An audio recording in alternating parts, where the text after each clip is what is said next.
one.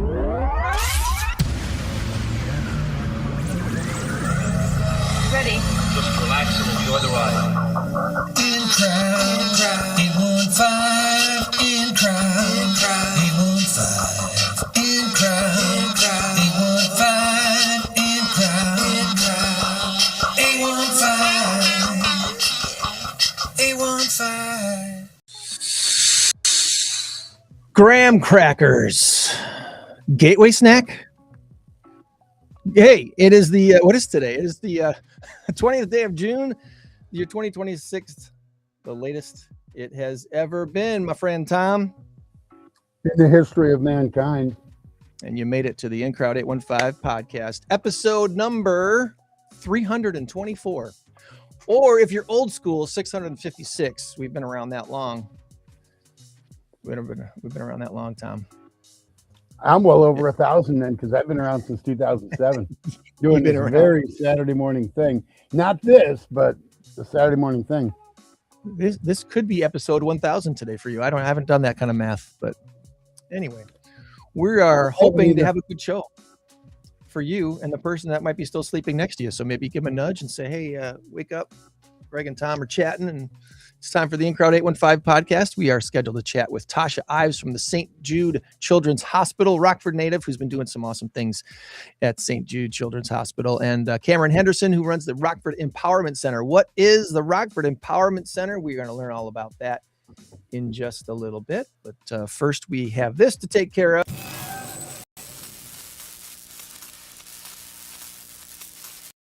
Our current race to 10. I did win the last one, barely, but I got the last one. I'm up 1-0 on this race to 10. And our big number of the week this week is a true, legitimate big number. It's 22 billion. What does 22 billion have to do with? Does it have to do with streaming or summer camp? Streaming or summer camp are your answer choices. Put your guess in the comments below. You might win a t-shirt or a hat or maybe even lunch with podcast host guys. Maybe that's what you don't want. You can.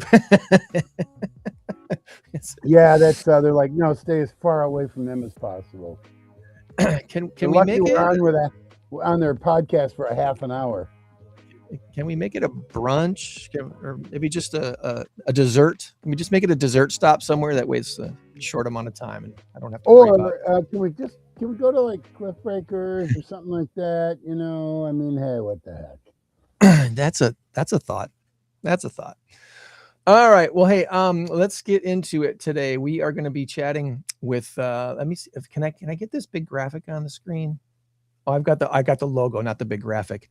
But I do want to chat with Cameron Henderson with the Rockford Empowerment Center, and he joins us now live from his own personal studio. Good morning to you, Cameron. Hey, how's it going, man? Awesome. Thanks for joining us today. How you been this week? Dude, it's been an awesome week, dude. I can't complain. I mean, the weather's been kind of crazy. You know how Rockford weather is. But we get what we get and we make the most of it. And let me tell you, me and my wife, we've been making the most of it. We've been enjoying it, man. It's been an awesome week, weather-wise. Beautiful time. Beautiful time.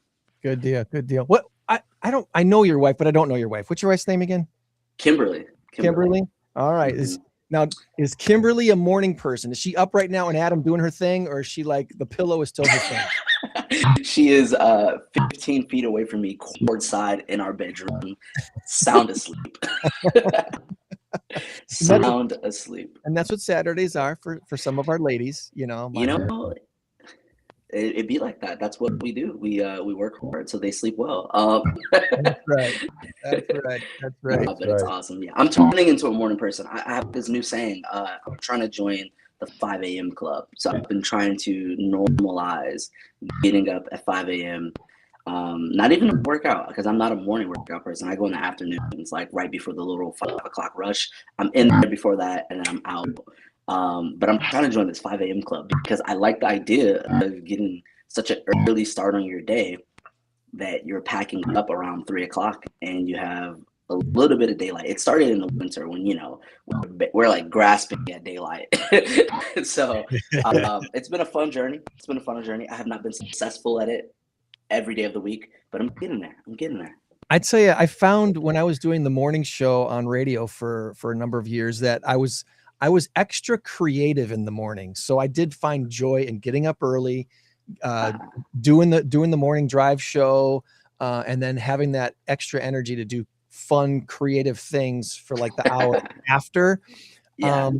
But it's that initial spark of getting up early, which I kind of lost over the last 13 years of not having to do a weekday morning show anymore. So It is an art form, I will say. It is an art form.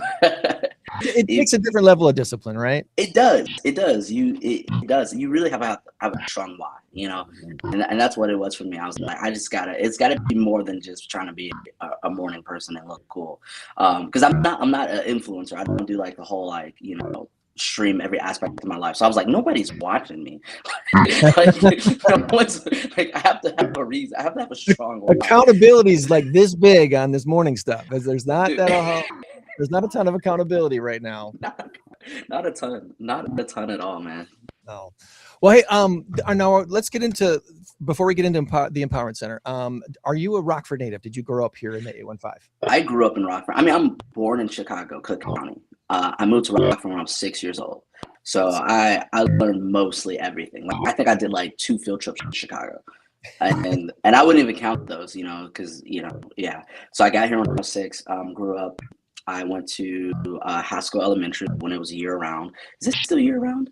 It might be still year round. But is it? I remember when it was jumped year on round. that so hard. Yeah, you remember. My mother jumped on I that remember. so Yeah, I used hard. to work for the district, and it was one of my schools. And it was the weirdest thing. Kids hated it. Some of them did. Some of them I think liked it. did. Then they get a month Parents here, and then they get a loved month here, and then a month. Literally. So we went there, and then I tested into the Kappa program at Ellis Arts Academy at the time. Played football for West Middle School, but attended Ellis because we didn't have a sports program. It was a middle school at the time.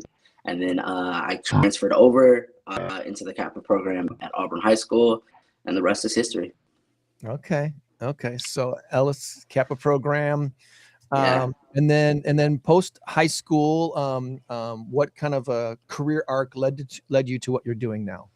Man, it was really a lot of ministry work. I did an internship at my church, and then I transferred over and did schooling through my church. And when I had graduated in 2020 from college, it was like everything that you learned, kick it out the window. like literally, like everything you learned. I graduated high school in 2015, and then I was basically in training in college for 5 years, and I get out in college, and you know, I'm like, okay, sweet, like, you know, this is how we take care of people, this is how we, you know, I have all these skills that I've developed, and then it was like back to the drawing board.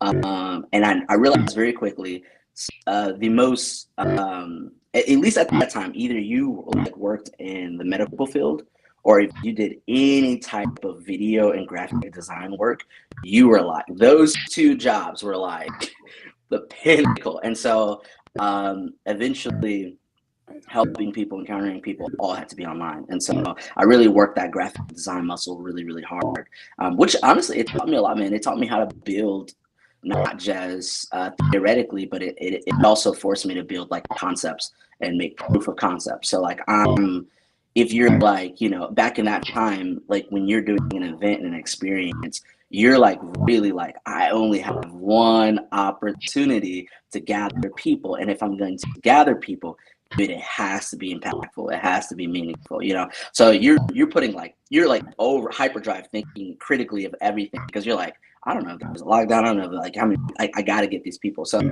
it taught me how to plan experiences, detail to detail, like thought to thought and memory to memory. And when I learned that approach, I think I kind of like kept doing that all through 2020, 2021, 2022.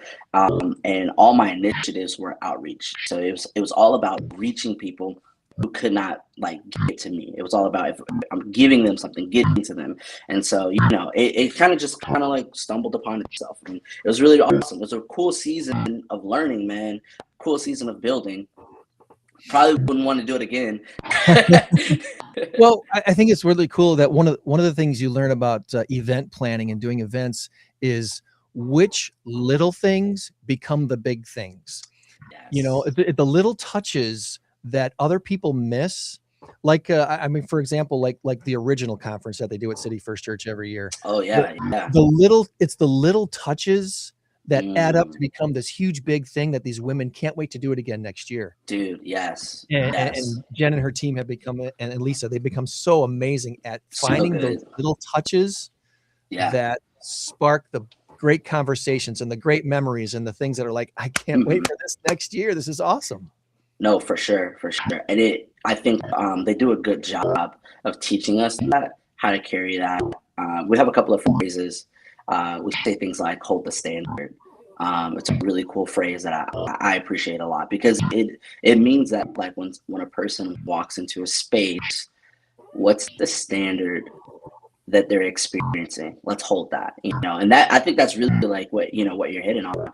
And so I think it matters not just to the really busy man who owns a company, but it also matters to the person that's out in the streets of Rockford and they have nowhere to go and they have no full schedule, so they're just down for anything. And so we hold the standard, man. We hold it. And my journey is kind of weird and unique, because I started off doing ministry for middle schoolers.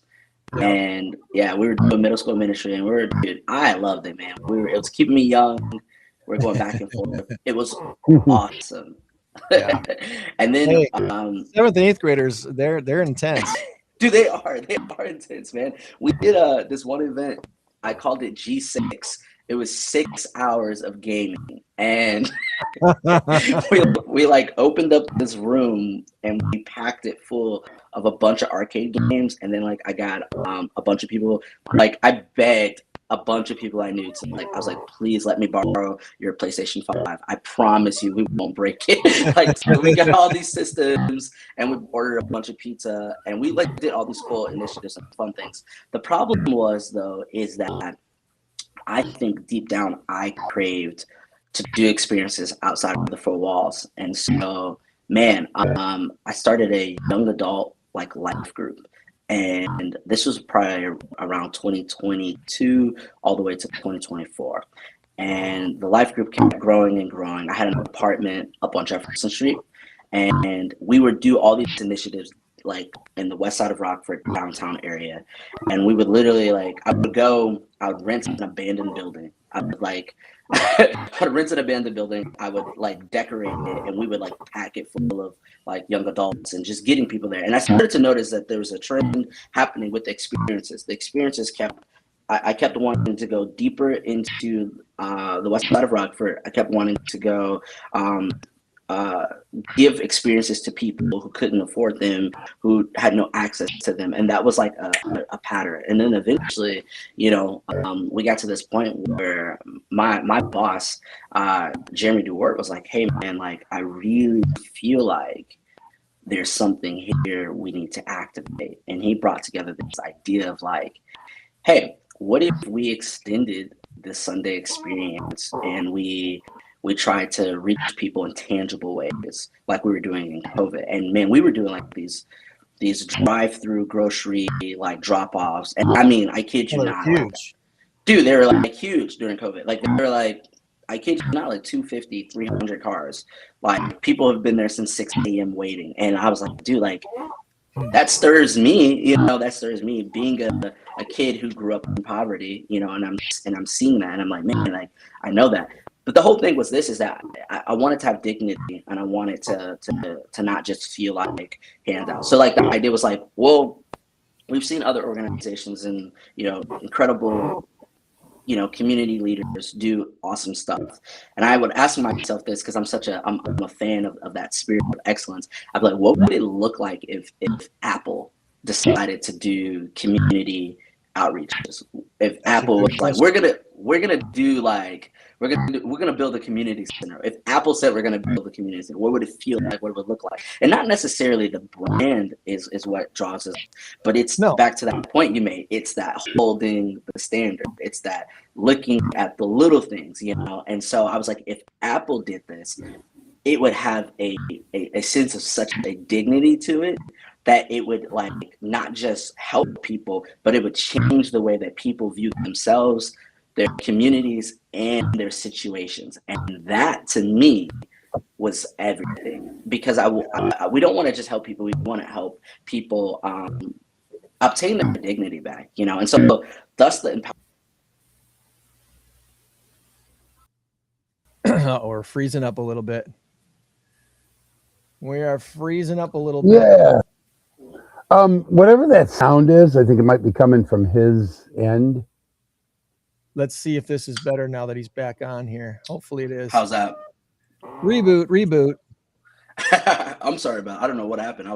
Kept going and going and going. Let's see if I can remove this one and keep that one. Because remove. I said there we go. All right. Hopefully that'll change your sound too. The sound was kind of a little bit being goofy. Check. RockfordEmpowermentCenter.com is back up here on the screen. And you were talking about, you know, people needing help but wanting to keep their dignity and stuff like that. And one of the things that makes me think of is when you can give an opportunity to help someone and then give them the opportunity to help someone else. Now they're feeling like a part of the hand up rather than the handout situation. Yes. I was I think it was last October, I was giving a pitch to Oh no. He's got the internet situation that I have once in a while, right? Where it's just kind of goes bad. It's like, no. Oh man. Why is it? We're gonna just keep rebooting you, Cameron. I'm so sorry. I feel like I'm doing something wrong here. It's let's see. No, it's not you. It's the internet is a joke. It's goofy. Some Saturday mornings, my bandwidth says, "Nope, you're using too much." I'm like, I'm using the same I do every Saturday. What's going on here? Come on. We're doing the same thing, man. Oh man, we won't let it stop us. But yeah, you were saying. I got your website up here with some stats and stuff that you've been doing with with backpacks and food and Christmas presents and stuff that you've been doing over there on the West Side. Tell us a little bit about this. Yeah, so these initiatives, it takes an army. We're a separate 501c organization. We're birthed out of our church. We're birthed out of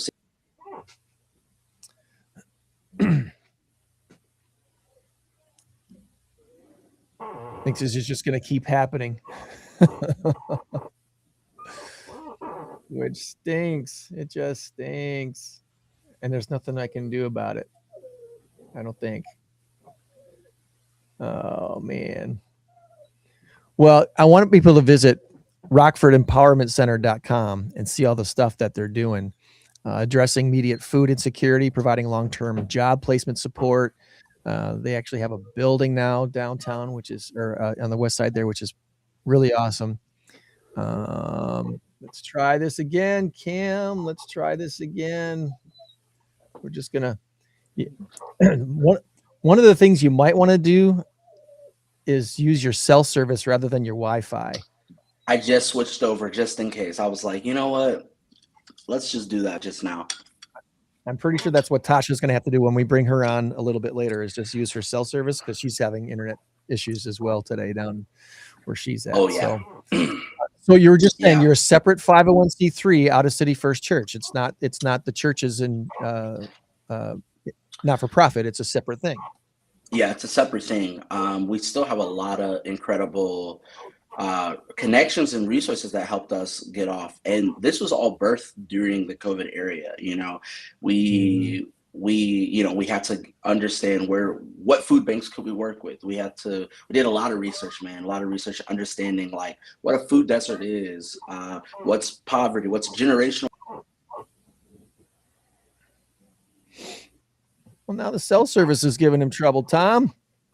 I don't know, man. That's crazy. That's crazy. We're just going to keep fighting the good fight here, Cameron. We're just going to keep trying and trying and trying. Even your cell service is mad. This is my Monday through Saturday, honestly. But yeah, let's keep running it. So yeah, we did a lot of research, man. We did a lot of we took a lot of time to figure out where the empowerment center needed to be. So we spent time understanding like what poverties were. We're looking for like deserts, food deserts, places that didn't have access to food, fresh food that is, not like just a candy store or a liquor store, you know. We wanted to also look and see if there were any deserts of organizations, community centers. You know, we're trying to focus on a few things. We're trying to focus on helping people get out of situational poverty by helping them tangibly and building systems that they can use to grow themselves, right? And so, I mean, it's all in the name of it. We want to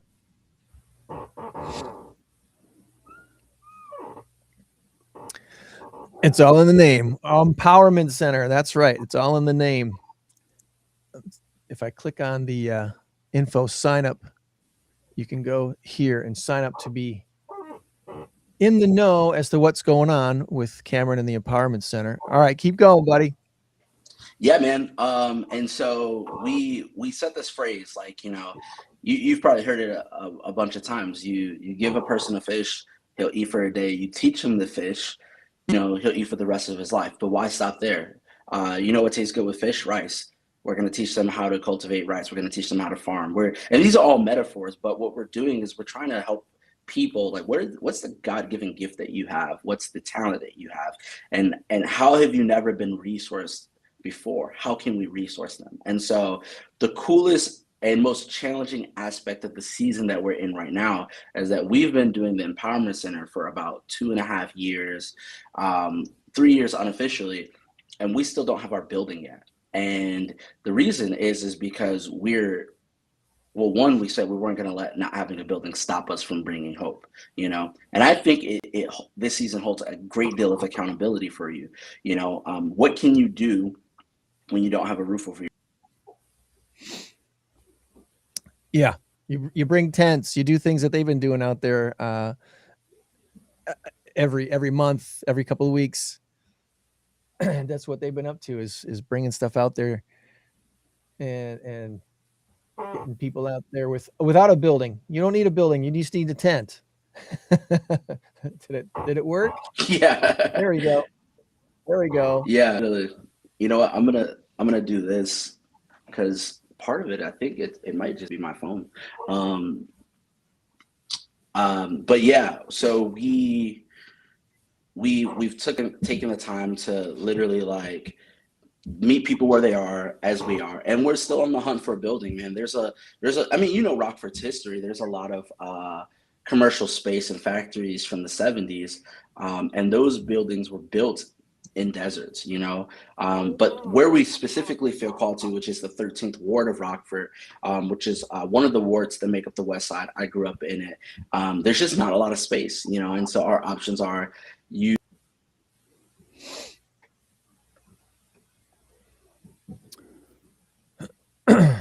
Is there a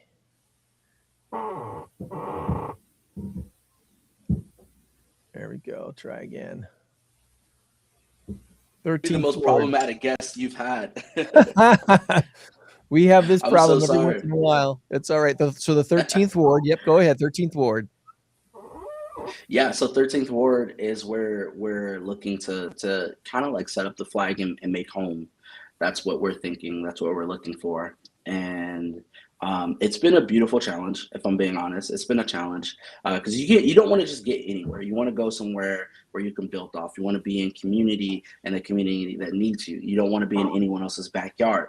Rockford has a bunch of incredible organizations. Like, I mean, absolutely incredible organizations. Rockford Rescue Mission, you know, all the stuff that's happening. Like, so we really want to make sure we're not in someone's backyard.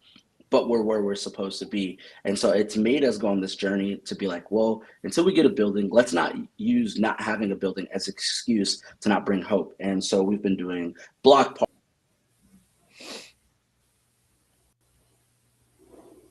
Bring up in this.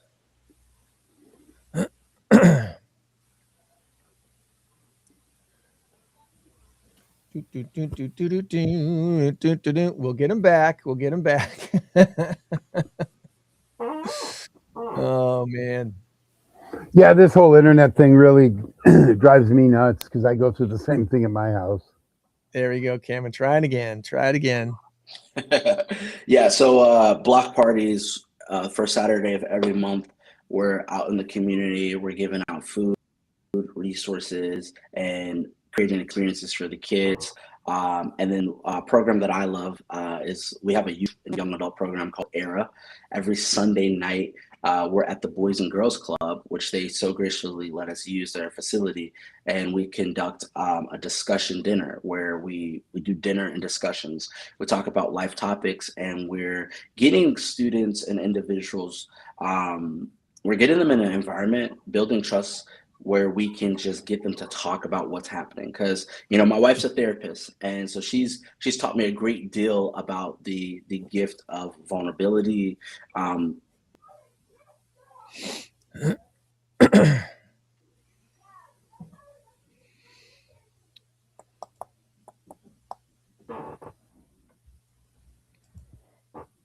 We've been trained. Well, let's just wait about 30 seconds. It'll be back. That's right. We're just going to keep going. There we go.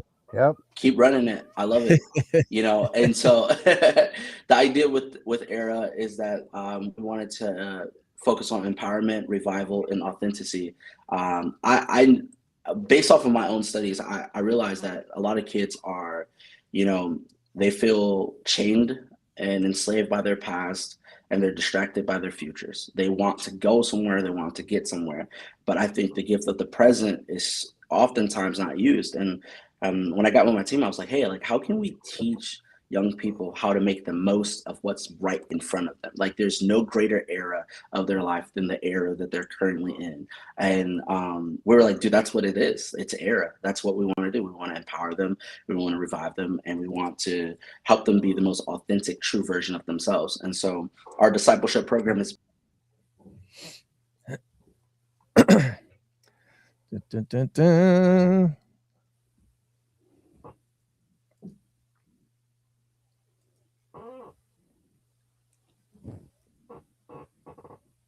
There we go. So yeah, right, there we go. Yeah, and so it's beautiful, man. It's really beautiful. The Empowerment Center takes an army. It's not just me.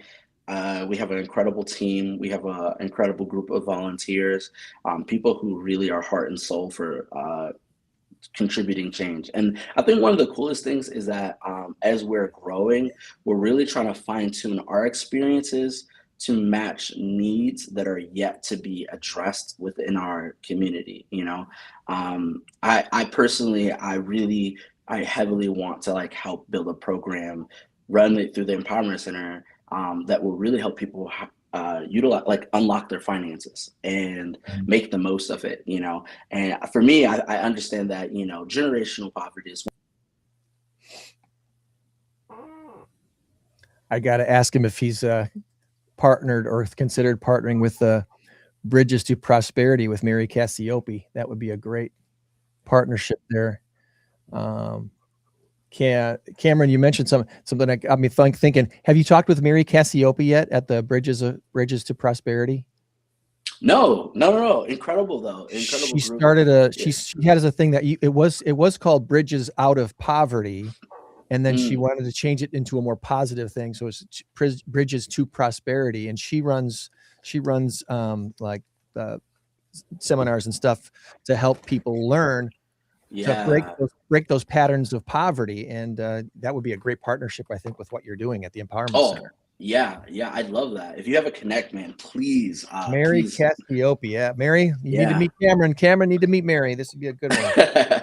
Yeah, man. So yeah, that's the gist of it. You know, it's an uphill climb. We got a lot of obstacles we got to get through. It's teaching us every day. We're learning, we're growing. We're a very young organization. I'm a very young leader. So, you know,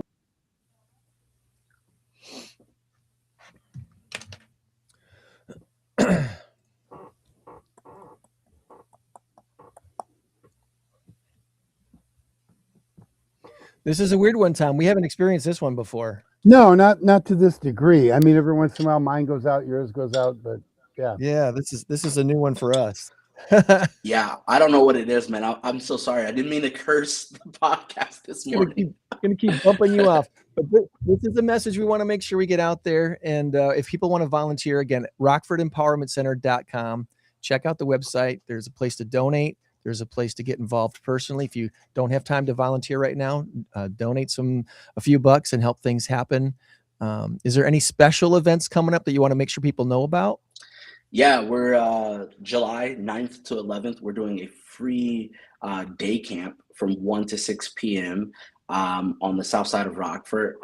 Information will be posted on our website. It's 3 days long. It's for ages elementary school all the way up to high school. We're feeding them. We have games, lots of games. We have a service aspect that will happen at 4 p.m. We have snacks. We have prizes. July 9th through the 11th. And we need to get a location on that from him, because that's where we're at July 9th through the 11th. Where is the event taking place again? That it will be at St. Luke's. St. Luke's will have us all over on the south side of Rockford. They have built an incredible youth facility, brand new, and they've graciously opened their doors to let us conduct it's called Ascension.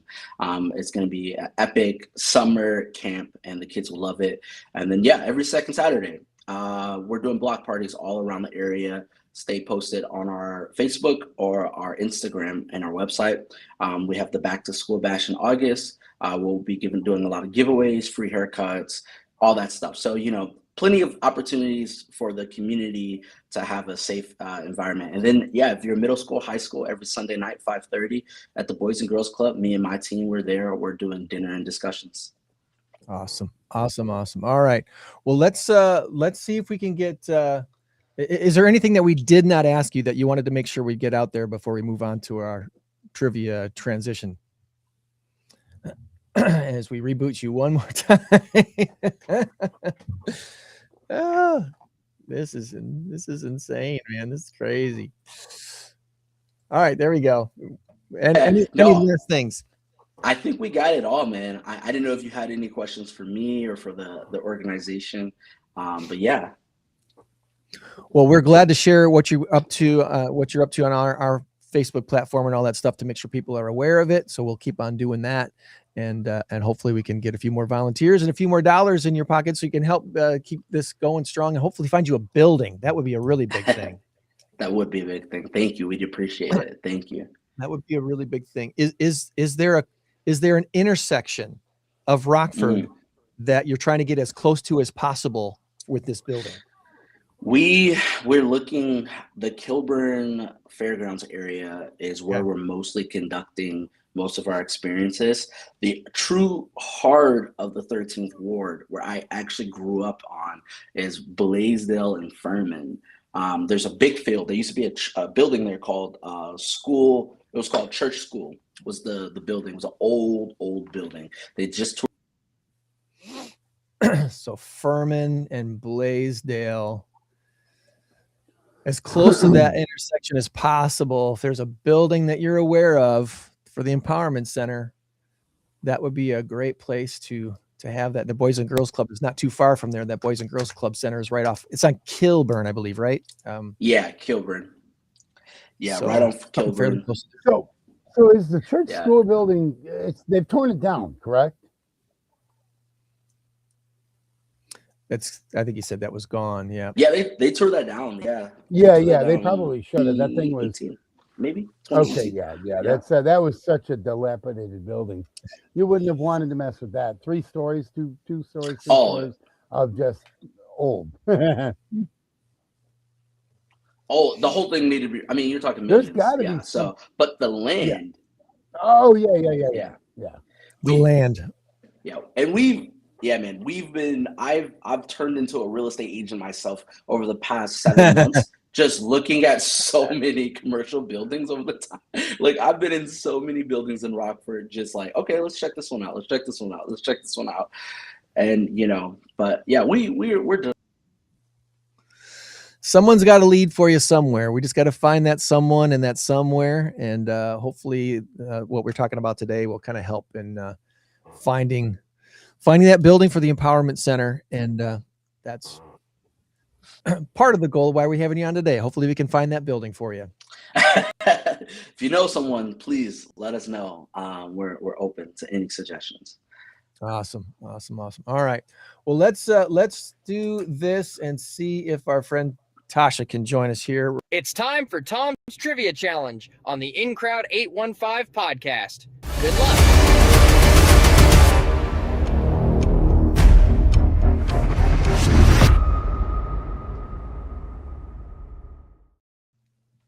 All right. I have no idea if we're going to even be able to get an answer out of Cameron with these trivia questions, but we're all teaming up together. Good morning, Tasha. Good morning. I'm choosing to not have my video on because I have no internet. So I figured this will give us the best. That might be the solution. Best signal. Yeah. That might be the solution. So, all right. We got Tom's trivia for the week. We play together as a team to try to score as many points as we can on his 7 questions. And I'm always happy as long as we get 4. Tom thinks we should get 5. Once in a while, we get all 7. So let's see what we can do.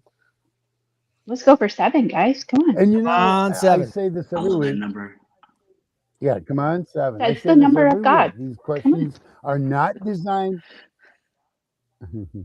They're not designed to make anybody feel bad. No walking away going, oh man, I don't know anything. Because everybody says that when they start to play trivia. So, all right, Cameron, T.I., here we go. T.I., that's your new nickname. That's fine. Better than AI, so it's good. Well, you know what? You're right about that. Because even AI might get some of these questions wrong. I hate AI. Oh, it drives me nuts. Especially trying to do trivia. I'll ask Google, hey, what was the capital of such and such? It'll give me the wrong answer every once in a while. I'm like, it's wrong. I know it's wrong like half the time. I know. I use it as what's the word? I already know the answer. I just want to make sure. So anyway. All right, here we go. That's right. Confirmation. That's the word I was looking for. Use it as confirmation. All right. Hockey. First one's hockey. Greg, you might have to jump in and help on this one. I don't know if you guys are hockey fans. Who just won the NHL Stanley Cup played this past? Was it the Carolina Hurricanes or the Vegas Golden Knights? There's so many sports things happening this week. I know. Tell me again. I was going to ask. Tell me again. I was going to ask about the Knicks and the Spurs, but I figured everybody's going to know that one. It was very, very widely. Was it Vegas? Was it Vegas or Carolina, Tosh? Do you know? I was sort of paying attention, and I feel like it was Carolina, but that doesn't mean I'm right. I think you're right. All right, I'll stop you right there because you're correct. All right. Yes, that is correct. The Carolina. And if I heard right, it's the second time that they've won. The second Stanley Cup. Doing when I made that question, I got on the internet and I said, have the Carolina Panthers ever won a Stanley Cup playoff? This is before this. Ever won a Stanley Cup title? And the answer was no. I'm like, and the answer was no. The Carolina Panthers are a football team. So yeah, I met Carolina. It's all in how you ask the question. Yes, you've got to ask the correct question.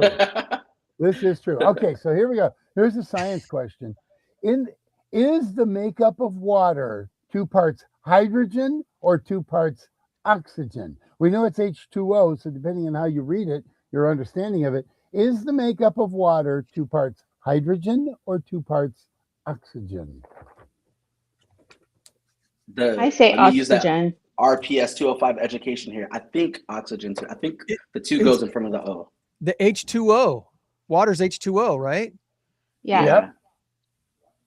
So the 2's after the H. Is it 2 after the H? H2O. Well, it yeah, is. It's H2O. So it's But- two-part hydrogen. Or It would is it 2 be parts if it was hydrogen. oxygen? Okay, No, we he's were wrong. correct. 'Cause I was gonna say otherwise maybe it would have been HO2 if it was No. 2 parts It oxygen. would have, Right. yes, it would have had. Greg is Huh. correct. The 2 goes H2O. after the number, so H2O. Hydrogen 2 parts, oxygen 1. If it was H2O1, it'd be easier, but they don't make it easy for us. Right. There's no need for 1. All right, well, you think so too, without any help, so this is good. All right, which Wisconsin city is the most populous? Is it, after Milwaukee, of course, is it Madison or Green Bay? Madison. Once again, After Madison. Milwaukee. Yeah, After after Milwaukee, I say Madison. obviously the most. Yeah, I can always find a parking spot in Green Bay. I've never found one in Madison. True. The college kids just won't give them up. True. No, they won't. And there's a whole lot more going on in Madison. 270,000 for Madison and 105,000 for Green Bay. All right. But we have a professional football team. They don't. So Our church down here, in Nashville just did a church plant in Madison, Wow. which I love. Yeah, In Wisconsin? That's good. yeah, hmm Let's go. yeah, and I'm down here in the Nashville area. And so, Nice. Tasha, are you a Tennessee Titans fan now or what? We go to games. Yeah. First and foremost, my husband is a Cowboys fan because 80s. He's just I'm been sorry. Cowboys fan since the 80s. 'Cause of the 80s. We'll forgive if- you. But yes, I mean we definitely cheer them on. We'll cheer Yeah, them no, on. We'll go to a that's game every now and then. Yeah. You know, I'm sad to hear. I'm sad to hear about the Bears situation right now. Are y'all We're upset not about accepting that? that. Okay. I don't accept I've that been, truth. I've been working on a new song, a new theme song. Bear down, you Hammond Bears. I still don't think it's going Oh. to happen. I'm still in the camp that says they're going to end up in Arlington Heights or somewhere else. They're not even going to leave Chicago. They're just going to stay at Soldier Field. I'm with Greg. I Okay. second that. I don't think they go. Denial's always a good thing. Let's just live there for a while. I was hoping It's they part of would the be stage, like okay? the, It is a part of the stage. I was It is hoping one they'd of be the stages Louisville of grieving. Bears or something. Yeah, get as far away from Illinois as possible. I would if I was There there. you go. All right. Here we go. What is the Canadian dollar called? What do they call the Canadian dollar? It's a real Canadian funny dollar. name, a goofy name. Something nice for sure. I think I know this. I think it's called a toonie. I think they call their beers coolies and their dollars toonies or something like that. I think it's a toonie. Any other guesses? I will tell you, you're close. No. I'm close. It's not a toonie. Okay. Is it Mooney? What did you call it, Tasha? I said Mooney. Like Oh, well, money, you're but sounding the same as Toonie. You're close as well. It's something E, that's for sure. Yeah. It's not a toonie or a toonie. Well, it's something uni. Something You uni. have one more guess. Use it wisely. One more guess before Oh my word. A loony. Looney. Looney That's what I was going to say. correct. Loony. Looney. What? I was going to give you. I was going to go. Da, da, da, da, da, da, da, da, da, da, da, da, da, da, da, da. That's all, folks. Wow, that's so good off the rip. That was impressive. There we go. All right, here we go. This is I don't know how to describe this one. What is the main ingredient in sake? Sake, of course, being a Japanese drink that apparently will get you drunk real fast. And I don't Is know it that rice? because I've never had it. Rice? Yeah. It I is. feel like You're it's both rice. right. It is rice. Yeah. Rice, baby. All right. You guys are 5-0. 5-0. You almost gave up the loony. Almost. But Tasha, Almost. Greg came in for the save. Greg came in. That's right. What's the toonie then? It's like- Toonie is something. Is it a $5 bill? Canada? I'm not sure, but I have heard Toonie. I have heard Or is it a that, but coin? It but might the be a loonies- coin. It could be. It could very well be. All right, here we go. Question number 6. What is the capital of Wyoming?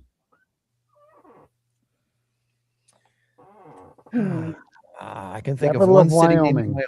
That's it. So if it's not that, I don't know what it is. I know it. Come on, we've got to just go through the alphabet.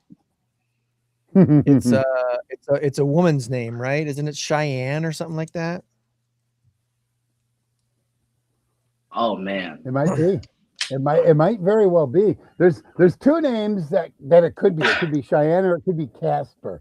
And since you've Casper's already the I said don't think Cheyenne, it's Casper. I think it's Cheyenne. I'm sorry. I have to accept Cheyenne because that's the correct answer. Awesome. It Nicely is. done. I would have Way to never gotten go. that. Yeah, Would have never gotten Cheyenne. that. Wyoming's a place that I've never met anyone from there too. It's like I'm still trying to like, yo, is this real? You know, it's like Wyoming and Maine. I'm like, people come from there? Like Yeah, I don't There are know. people I know some people from Maine. Maine's only in a Stephen King novel. I don't think it exists. All I'm right, too scared. final I'm question. too scared to go to Maine. It's a scary place. This one here, I always do a local. I'm afraid I'm going to meet it, the clown. Right? This one here is a local trivia, and this one might be Okay. easier than I thought. You guys may very well go 7-0 today, without any help. I'm not taking off any points for any help. You grabbed that loony. That was good. That's what did it. All right, here we go. Who was Rockford's mayor before Tom McNamara took over in 2017? Ooh. Oh, my friend.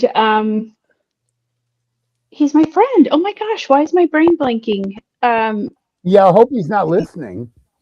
I know. Tasha, You're tell going us to be who getting a it real is. nasty text. I just was his just first- chatting with his wife. Isn't it Dave? Isn't it mm, Dave? Let me think. Well, you might be thinking Doug, as in Doug Scott, and it wasn't. Doug Scott. I was But thinking that's not Doug who Scott. it is. Since I've been to Rockford, it's Mayor Box, the late great Charles Box. And after It's him, I think not. it was Doug Scott. Who's Are the we mayor? both still there? Can you hear me? Are we all Yeah. still here? Yep, Yeah, we yeah. can hear you. I can't hear any of you for some reason all of a sudden. Oh no. We'll do sign language. I'll come right back, I guess. You probably can't Okay. see that either, can you? Uh, She's probably going, what is he doing? Because she can't hear us.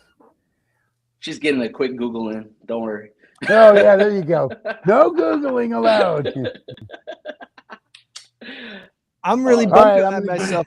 10 doing more this. I seconds, can't- and then I'm calling it. Oh, it wasn't. His dad was mayor too at one point, right? Is it Larry something? Morrissey. Larry Morrissey. Larry Morrissey. Wow, you pulled that one out at the very Wow. end. Yes, Clutch. That's Larry- crazy. Morrissey. You know what's really sad? What's really sad, Tom, is there's a young lady named I believe her name is Samantha. She's been coming to our Rockford Link lunches at Machine Shed the second Friday of the month, the last few months, and she works for the Morrissey family of businesses. Mhm. And I And still you couldn't remember. it still wasn't top of mind for me. So I'm Oh, a little that's disappointed. crazy. But awesome. That Well, is Cameron, thank you crazy. so much for joining us this morning.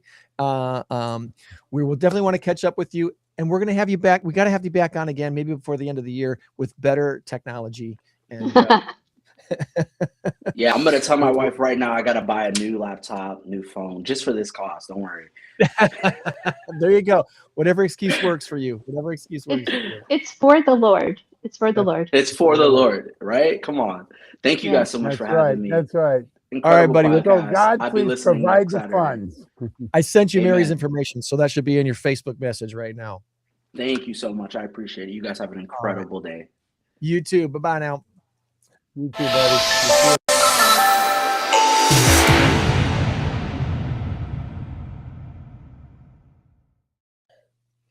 All right, we're going to switch to all things St. Jude and our good friend Tasha, who we can't see, which is really sad because you're such a beautiful woman, Tosh. Oh, But thank you. as long as we can hear you, we'll be happy. All right, we'll be all right.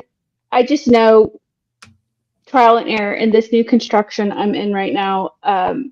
We were the first phase, one of the first 4 houses built here. So we've been living through all of the construction in the area. And when they do this, it's been like every other week, our Wi-Fi goes down, and then we try to, and then our signal isn't great in this just one little corner pocket of the neighborhood, our cell service. Well, so I've had to resort to no camera, and then it doesn't freeze when that happens.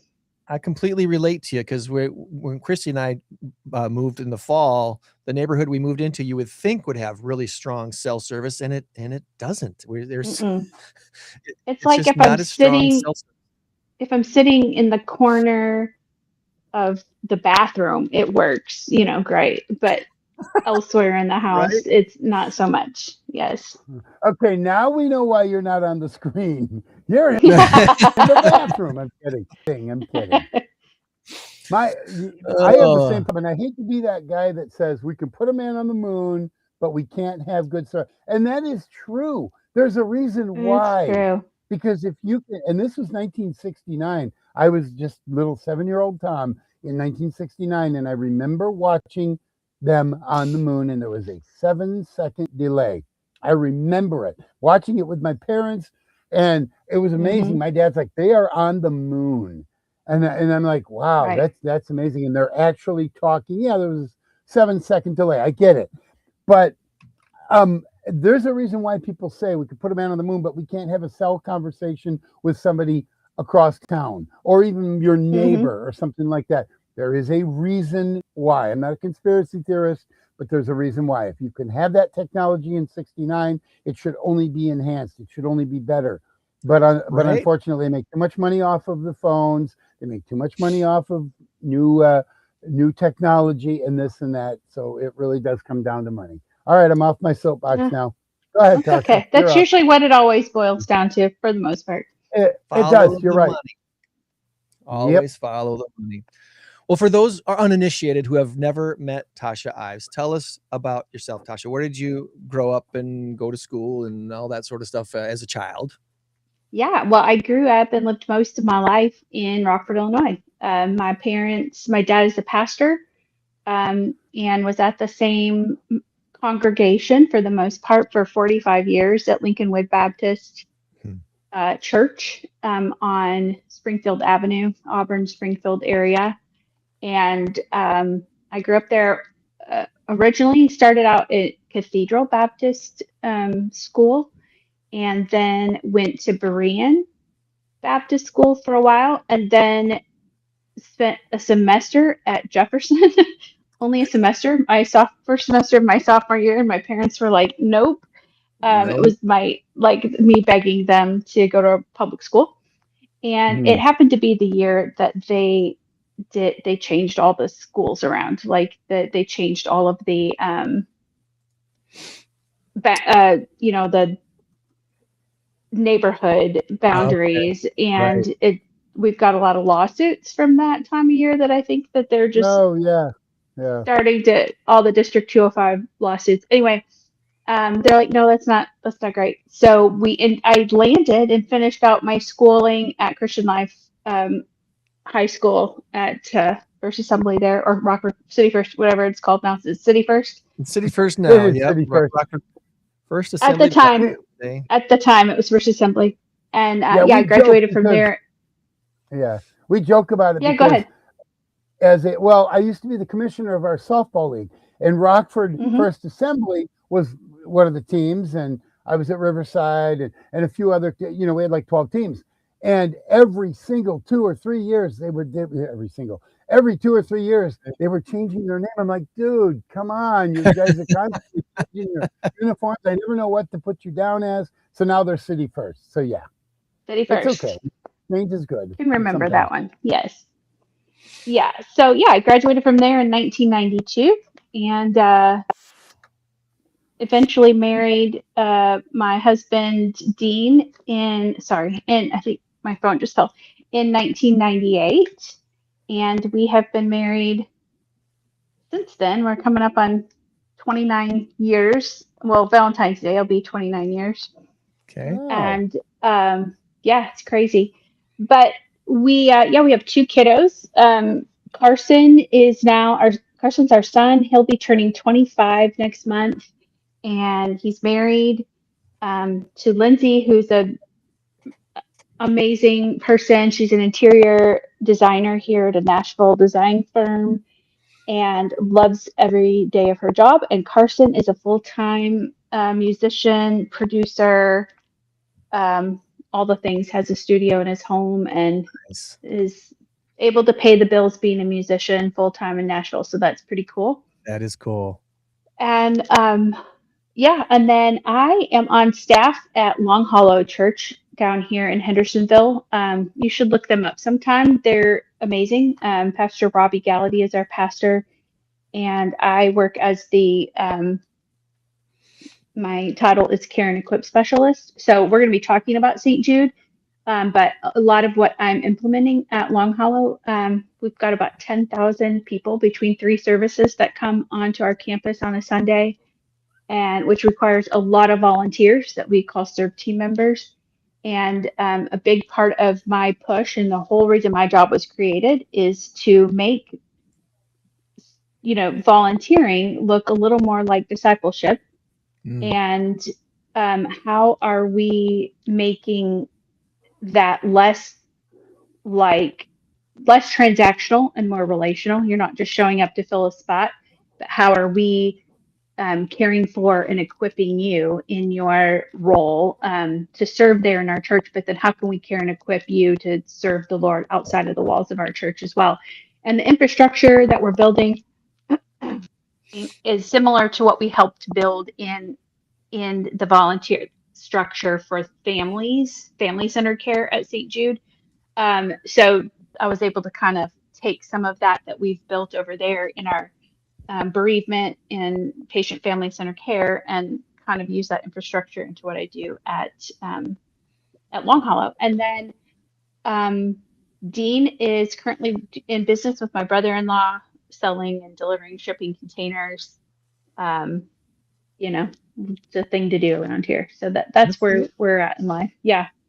I love what you said about volunteering being more relational than transactional, because I think the majority of people who volunteer for things see it as a transactional thing. Mm-hmm. I'm doing something because I want to help them, and maybe I'm getting some brownie points, maybe I'm not, whatever, but it's, I'm volunteering to help, and it makes me feel good. And it's one and done.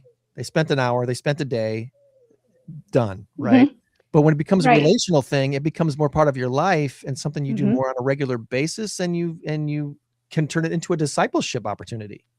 Yeah. What's really cool is we are incorporating specific things either in our team huddles, in our team communications, kind of a system or a rhythm of care where we're checking in on our volunteers on a regular basis.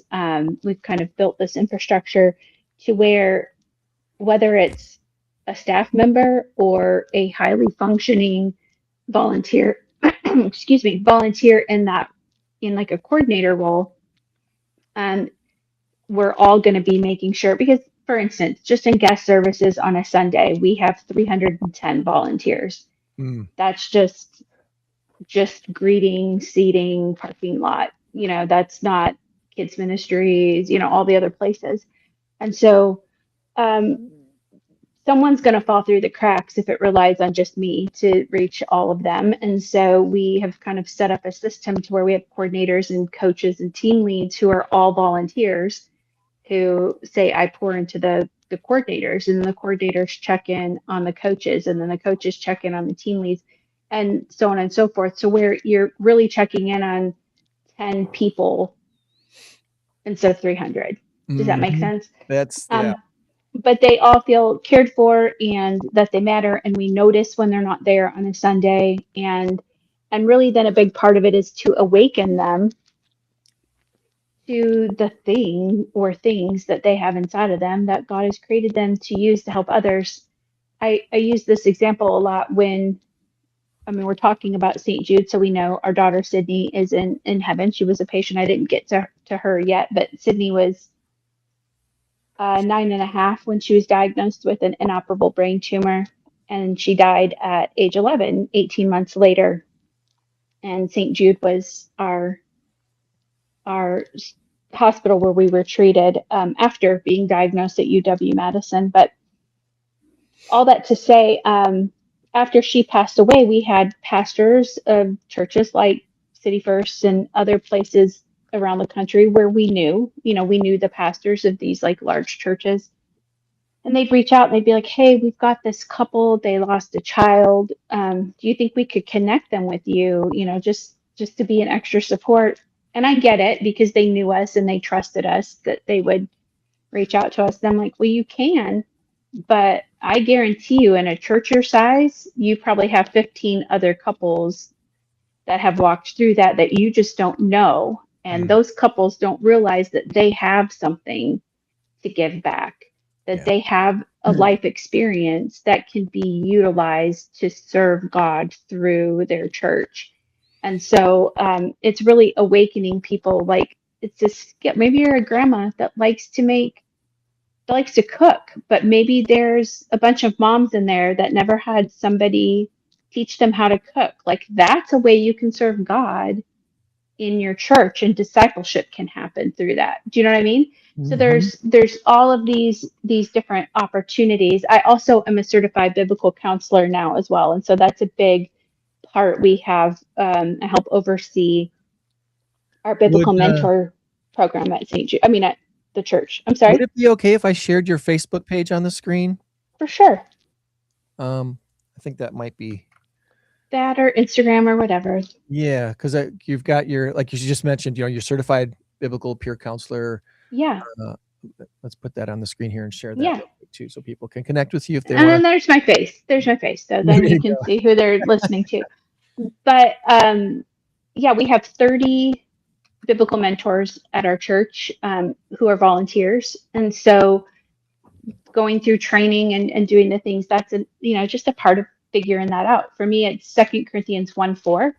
Like, God comforts us in all of our affliction, so that, I always love the so that's, because that's my why. Like, when I can't get an answer to a why for something, why did this bad thing happen in my life? Why, have I suffered, so on and so forth? Well, it happened so that you can comfort others in any kind of affliction as God has comforted you. I'm paraphrasing, but so that's that part, and it ties into what we do at St. Jude. It ties into what I do on staff at my church, and when I volunteer at my church, Dean and I also lead a young adult life group, which we love, and because we think we're still young adults, so that's who we identify as. But yeah, it's that idea that every single one of us has something inside of us, an experience, a skill, a calling, a heart for whatever that sounds like, that God has placed in you. And sometimes we just need to connect the dots between, like, here at our church, the people here at the church on staff, and the people out there in the congregation. How are we connecting the dots to what they're called to do and what the church is aware of? So we even have like a group finder, or not serve finder app that we have, and it definitely lists like the needs that we know need to be met for volunteers. And then at the bottom, it's like, well, how do you feel called to help? And then they can fill that in, and then someone sits down, reaches out to them and has a conversation, and either we have an existing ministry that they could be a part of, or we help them figure out how they can do that and fulfill that thing they feel called to do.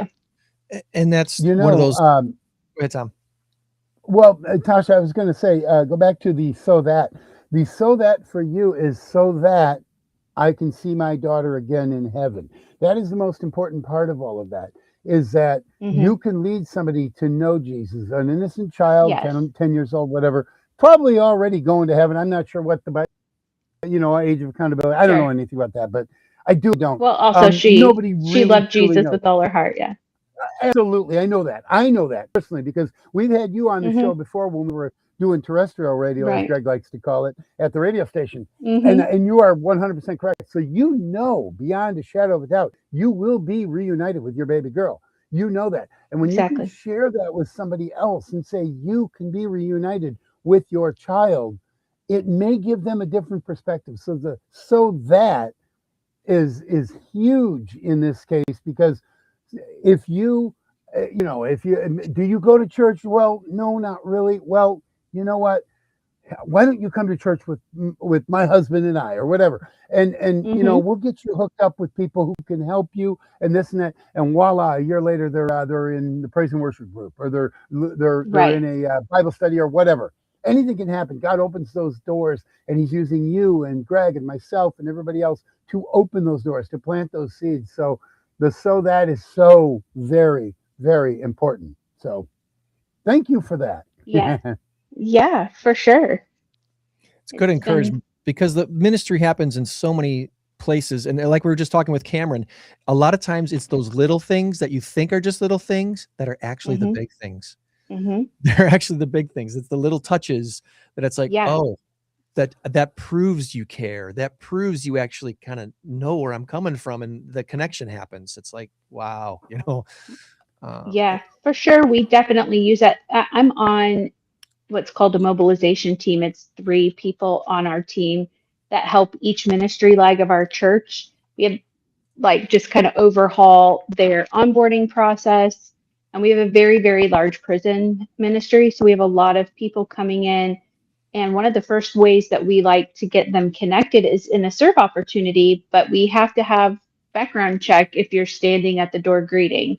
You can't just come in and be like, I want to help. Like we have to know a little bit about you, at least that much. Um, and so anyway, we're trying to make that onboarding process smooth and the same across all ministry legs. And then I come alongside each ministry, so that could be students, um, groups, men's ministries, and we just kind of do like a pulse check on how I get to meet with some of their leaders and say, how do you best feel cared for and equipped? Do you feel fully equipped to do the role you're doing? Do you feel that you are, what does being cared for feel like to you? For some people, it's like, for me personally, I don't need someone texting me every week to check in on my personal life because I know I'll share if I have a need. But some people do need you to check in with them on a regular basis. And so what does that look like? For me, I feel cared for in my role if you're giving me everything I need to do it well and you're there if I have questions.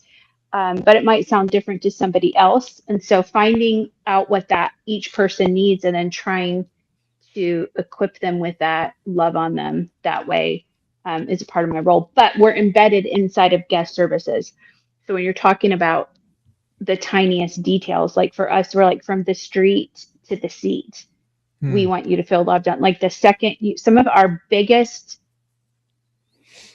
biggest thing that gets the most people to return are the guys in our parking lot who are treating you nice, helping you find a place to park, who will walk you in if you're new here, literally walk you in to help get your kids checked into, kids ministries. Those little touches, having new here parking, having specific places that they just feel like, okay, I felt seen from the moment I pulled into this messy, chaotic parking lot. And now I don't feel scared, as overwhelmed walking through the doors. I'll definitely come back now because I know how to find where I'm going. It's we think it's like, oh no, we have to get them saved and baptized the second they walk in. Well, they're not even ever going to get to that place if they don't feel welcome when they're pulling off the street. So That's right. That's yeah. right. not everybody can jump can jump 10 steps in one leap. You got it. Correct. Sometimes it takes Exactly. all 10 baby steps, and some people need people need all 10, some people need 5, some people need 8, some people need 2. We're all different in that category. So it's really cool that you're seeing that. So so your work with the church that's kind of mirrors a little bit what you're doing with St. Jude's. What is that? What is it that you're doing now with St. Jude's these days that you want to maybe share with us today too? Yeah, we're really excited. We are excited to continue to see the efforts that we helped build grow. So when we were patients there was no bereavement program, bereavement coordinator. It didn't exist. So they were so cure driven, which is amazing, right? We want cures.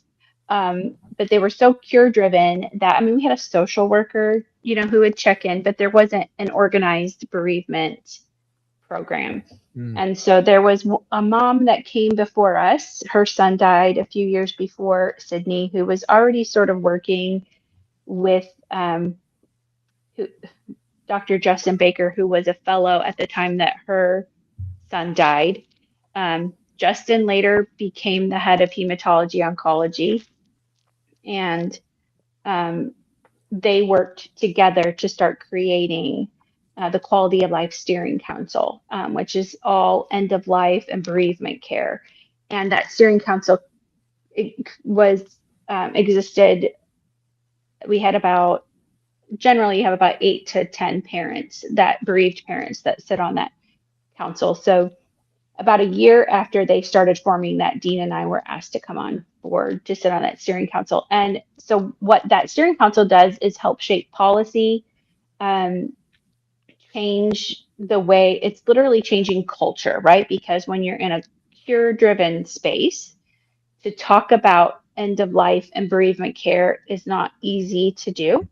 And so learning the way to do that where we're not making current patient families afraid, right? We don't want to be the poster child for what they don't want to be, because they don't want to talk about bereavement and end of life care. So we try to be delicate of how that we, kind of push our efforts there at St. Jude, but we definitely needed to get it across to all of the staff members. And so through the years, we've been able to conduct and now have fellow training. So those fellows that first come in, some of the more seasoned physicians are set in their ways and they're going to be the way they are, and we can't change their mind on how to do different approaches. But we actually work as bereaved parent educators, and we educate doctors, other clinicians, nurses on how to deliver bad news and have hard conversations. We do role play with them. We have ongoing education, and now it's required that all fellows, any doctor that's going to come in, especially in hematology, oncology, to do a fellowship, they have to go through our training, and then they have to do a booster session the following year. And what we have found out now that we have been doing this for so many years, one of the first guys I remember us doing this with, Dr. Mike McNeil, came in there as just a young married kid, and now he is the head of hematology, oncology, and St. Jude Global. So now he's doing this on a global scale. And so the things that he's learned from bereaved parents now is shaping how we're doing this throughout the world. And so now St. Jude is able to take cures for cancers and other catastrophic diseases around the world on a global scale, partnering with established medical facilities in those other countries, and really work on cures, but also end of life care, because end of life, just as it was hard to talk about it here in America, there are a lot of cultures around the world that you don't discuss, or children, if they're dying, are almost written off and not given attention to, because they have to give attention to the child who might have a chance to live, whether it's resources, a cultural thing, or maybe sometimes you live in crooked governments who take all of your end of life care and it doesn't quite make it to the kids that need it to help end their, to help them with their pain and suffering. And so trying to work around all of those barriers and encourage people in other countries with whatever they have available to them to, walk this walk with these children. So we sat on that steering council for 9 years. It was supposed to be a 4-year term limit. But as we were growing we had to really get it established and kind of grow and pour into new people that could sit in that role. So Dean and I just rolled off, I want to say 2 years ago from the steering council. We still do work projects with the steering council. We still do education pieces. We just did 2 podcasts with them on end of life care. One was just advocating for your child in treatment, and the other was advocating for your child in end of life care.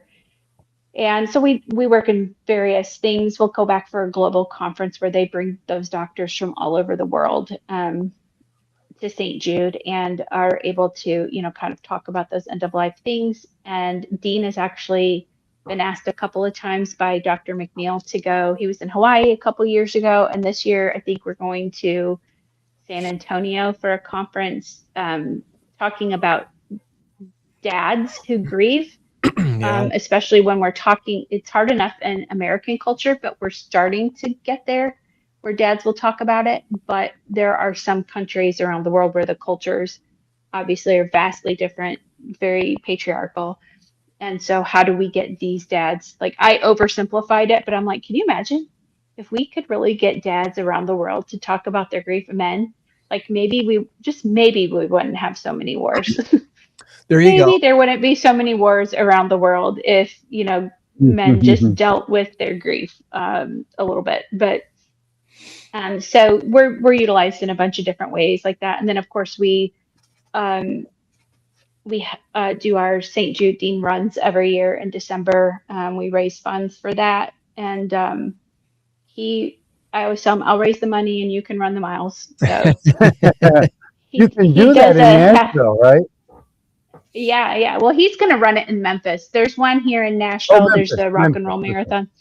Yeah, but we like to do the Memphis Marathon weekend. It's just we go back to Memphis and it's just there's something, and there's St. Jude kids that come out. You run through the hospital campus and all the things. So that's the one that we devote to do every year. Well, I was suggesting it for December because Nashville, Memphis, Tennessee in general is a little warmer in the winter than it is up here. Correct? I mean, if we're at 50 degrees, you're at 75 or 80, right?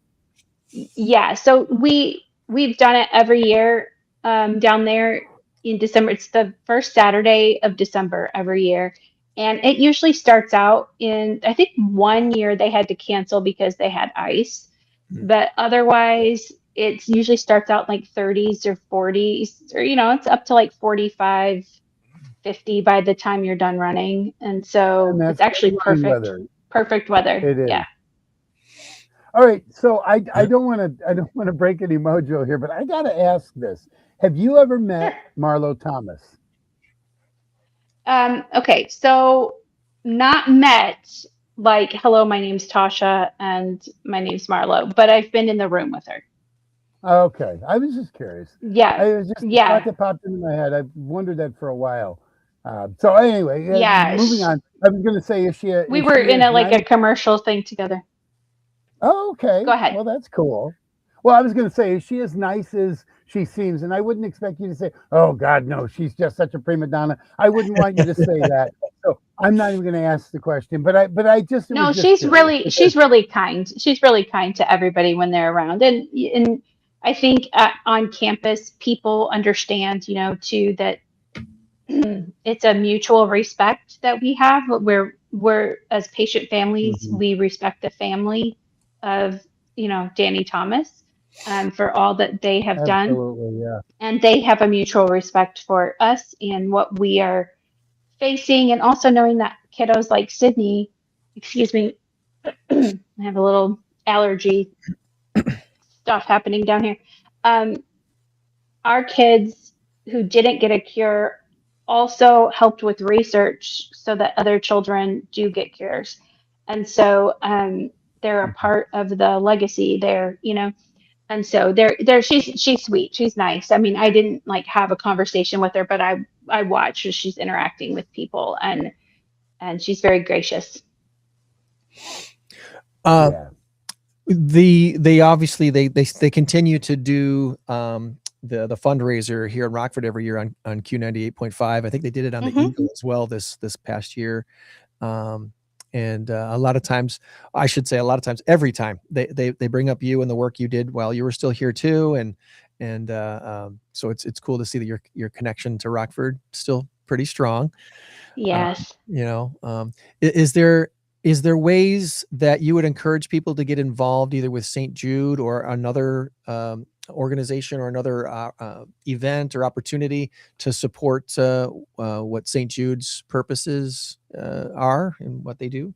Yeah, for sure. I mean, you can definitely give anytime that you see, you know, giving to St. Jude, just do it. If you're at McDonald's and they ask if you want to round up to give to Ronald McDonald House, you know how you do that. If you go to the movie theater, you know, like our local place here, it's I forget which brand it is. They'll say, "Do you want to round up for St. Jude?" And there's a lot of stores that do that. I mean, that's the easiest way to do that. Chili's does that. You know, you can donate when you pay your bill. But there are lots of ways to give. And so sorry, I'm going to clear my throat without being in the mic. Hang on a second. There you go. Okay, sorry about that. If you want to make it personal and you want to donate in Sydney's name, I mean, I have a link on my Instagram and so forth that we are running, you know, where it goes straight to St. Jude, but we're raising funds for our run. We've currently raised $5,020 for December, and we'd like to, you know, keep that going and make as much as possible. And that's directly in her name. But donating, just let me tell you a little bit about where it goes, okay? Yeah. So when you give to St. Jude, you are obviously giving to the treatment and care of the patient. What you're also giving to is the housing for the patient. So we lived in Target House, which was a 2-bedroom apartment, and it was perfect. All of our needs were there. We were given a grocery card at the time was $100 a week to like Kroger. So we're 18 years out from when we lived at St. Jude, so I'm sure it's more now. And then your key card that gets you into your room, your patient key card, also gets you 3 meals a day at K Cafe at the hospital. So you're getting, you know, fed. They have at times, I don't know if they do right now, have had Michelin star chefs on staff at St. Jude. So the food is good. They'll even go so far as to a kid is hungry for grandma's mac and cheese. And so they will call and get grandma's recipe and then make it for their kid, the kiddo, because, you know, like it's so hard to get the kid to eat something. And when they're asking for something, we want to make that and give them like comfort. So they're paying for your housing. They just built beautiful Domino's Village, which is gorgeous. Literally has Domino's pizza in it for food every night as a part of their like cafeteria. And we were able to have input on when that was being built. So there's also a pharmacy in there, so you don't have to go over to the hospital to get your things for your kid, but there's also a walk-in clinic on site on campus for mom and dad, because we were like, I was sick when we were there the first time. I had pneumonia. The air quality is awful in Memphis, and thankfully I had Dean there to be with Sydney while I needed to go get taken care of, but a lot of these parents are there solo. And so what do you do if mom is sick? You know, that they would be able to get taken care of. So little things like that we've been able to kind of speak into. They're really thinking full family. How do we really care for this whole family and take as many of the stressors off their plate so they can just focus in on on their child getting well. They'll never see a bill. They'll fly you down there, or they'll pay for your fuel to get there if you choose to drive. And they just want to take all of those off because those kids are helping us find cures. And they've taken the overall cure rate of childhood cancers from 20% to 80% overall cure rate now. Wow. And some cancers like ALL, leukemia, childhood leukemia, are 99% cure rate. Wow. And so the reason we feel so strongly about it is because we were able to start pouring into the bereavement side. So now our little saying is like 80% get a cure at St. Jude, but the 20% still matter. The 20% of us who don't get a cure still matter. We still are caring for them and making sure they're well taken care of, and are able to take, kind of when we were talking about that, so that is 1,000% a so that moment. I want to give back here because so many took such good care of us in so many different ways and supported us so well. I want to do that on this end of things, if that makes sense. Right. Totally makes sense. Well, we've got the link to the St. Jude website in the chat. So if anyone wants to go and research more about what they're doing, and again, volunteering, donating, it's all there at stjude.org. I know Tom has to book here in a few minutes. Okay. And we've gone a little bit longer than we normally do, thanks to Cameron's technical difficulty. Yeah. That I'm was sure it makes me like feel bad. it was like every 12 seconds, right? It would just glitch out. It was very weird. And we'll have him back on again. It'll be just fine. But yeah, what kind of final wrap-up things would you like to share before we let you? I was just going to say just a couple random things. I do have, if anybody's ever interested, I did write a book. I did finish that, and that's up on Amazon now. It's called So Far, My Journey Through Grief and Beyond. And it's just literally our story. I had a publisher that was willing to work with me and wanted me to change things, and I'm like, I can't do that because I can't change my story. And so we self-published this one, but I'm actually working with our friend Mark Rumpel on writing a grief devotional, and working on some other things. So far is it's a heavy but hopeful read. It's only 15 chapters. It's not really long. It takes you through, there've been a couple of seminal moments of grief in my life, and kind of cover those and how God has carried me through. And ultimately at the end, to be able to share Jesus with others through that is the ultimate goal. And so that's there. And then, yes, if you ever want to get involved in, this is very simple caveat to the running the races and the marathons. Anytime you see a marathon or anything for St. Jude that is not in Memphis, like Rock and Roll series, just know that if you don't sign up as a St. Jude hero, you're not raising money for St. Jude. If you just register, that money doesn't go to St. Jude. That money goes to Rock and Roll. You have to sign up for a St. Jude hero. You can raise as little as $500, whatever that amount is, but that has to be like a separate thing to become a St. Jude hero in order for money to go to St. Jude from there. Memphis, 100% of it goes in the Memphis marathon weekend. But I always think that's interesting for people to know, because they're like, oh, I'm raising money for St. Jude, but they're not. They're just running. Maybe they're bringing awareness to St. Jude, which is great. But if you really actually want to raise money, you have to go that extra step to become a St. Jude hero. But yeah, I mean, I don't want to keep you guys going. I just appreciate the time. Sorry, my camera didn't work. Rockford's always home for us. In fact, I'm like, I haven't been up there yet this year, so I've got to get a trip up there. And it's always home. And the people of Rockford were always so good to us and support us. And still, I mean, I'm amazed at the following of people that we have because of our daughter's light and love and faith and joy in Jesus, and how many lives she continues to touch and change through that. And we will always be grateful for that. We love y'all dearly. And just any connection I get to have back to that place is just such a blessing to me. So I appreciate you having me on today. Absolutely. Well, you're a Absolutely. blessing to us as well. Yeah. And So we look forward to catching up with you when you get back in town. Yeah. And one of these days, Christy and I want to come down and visit you down there in Tennessee. So that's Come on down. All right.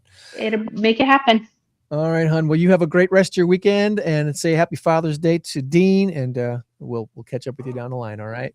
All right. Happy Father's Day to y'all too. Thank you. Much. All right. Bye, Bye. Ti.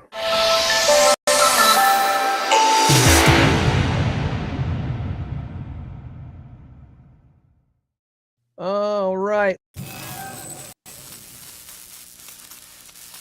You like my new nickname for her? Hide that. Undo You like my new nickname that. for her, Ti? Yeah. She doesn't mind that one bit. Our current race to 10, we just started a new one. I got last week's point, and this week our big number of the week is a big one. 22 billion is the number, and you sent me your guess, which I have to be reminded of because I don't remember. Boom, boom, boom. There we go. Okay. You want me just to tell you what it was? I see your guess there. So the United I'll just States, tell you after we're all done. You know, then I can tell you. the United States youth camp industry. According to IBIS World, childcare costs are skyrocketing. So have prices for summer camps. They have roared back to life after the industry took a big pandemic blow in the year 2020, something to the tune of about $16 billion blow to all things summer camps in the year 2020. Inflation and rising labor costs have pushed up camp costs for families around the country. Day camps in 2024 cost an average of $87 per day. Overnight camps, about $173 per day, according to the ACA. Pretty much any pretend game you used to play as a kid has been monetized by big summer camp. Fighting zombies with foam swords. Yeah. You can find a camp for that. Wizards and Warriors camp. Jumping off of roofs or becoming a spy. Southern California has a Hollywood stunt camp. You want to blow up stuff? There's Missouri University. They have the University of Science and Technology has a camp for teenagers on how to use dynamite. It's all kinds of crazy stuff. Wow. It's about a $4.6 billion industry right now, the summer camp industry, as it grows back from the dead, if you will, from 2020. I'm going to take the point because the answer is streaming this time. Streaming services, Roku. Are you a Roku user? I am not. You're not? I don't think we are either. I don't have anything Roku, but anyway, Fox is acquiring the Roku platform and the 100 or so million people that are signed up to Roku, and they did so with a $22 billion deal here in the last week or two. So $22 billion has to do with streaming, and it's Fox buying Roku. All these big companies buying other companies is, consolidating services once again. Where it's all going to end up in one big company's hand again eventually, right? Just like it was for. Pretty soon, someone's going to want to buy the In Crowd 815 podcast. We'll have to sell. Nothing. How much are we going to take? Oh, nothing less than $1 million. Come on now. Nothing less than $1 million. 500. You've heard it. 500 grand for both of us. Nothing less than $1 million. Quick shout outs this week. 300. You take 700 because you do most of the work. All right. Quick shout outs this week include congratulations to my niece Malia and her new husband Kyle. Not only they didn't meet through the Ski Bronx necessarily, but their bond was formed over the years as they performed with the Ski Bronx over the years, and their wedding was last weekend, and we're so happy for Kyle and Malia and their wedded future. Shout out to Go Rockford. Well, I was going to say, for those of you who don't know Malia, I don't know her very well, but oh my God, is she a sweetheart. She is a wonderful young woman of God and just a sweetheart. So and I love that girl. And I don't know her that well. Yeah. Oh, yeah, absolutely. Anyway, go ahead. I'm sorry. Shout out to Go Rockford and all things Rockford from last weekend's Ironman 70.3. The race, thank God the weather was much better this year than it was last year. More participants, more volunteers. I think it was upwards of 1,300 to 1,600 volunteers in Rockford to make that happen, not including, of course, all of the people that spectated and cheered people on down the roads, out in the countries and out here in town. What a day it was last Sunday for the Ironman here in Rockford. So I'm looking forward to volunteering again next year already. I had such a good time. Wanted to give a shout out to Iverson Painting. You might see their sign right over my shoulder over here. Iverson Painting. They did some work for me in the last couple of months, and I really appreciate the great work that they do. If you're looking for paint work, exterior painting, interior painting, all that stuff for your house business, check out Iverson Painting. They're awesome.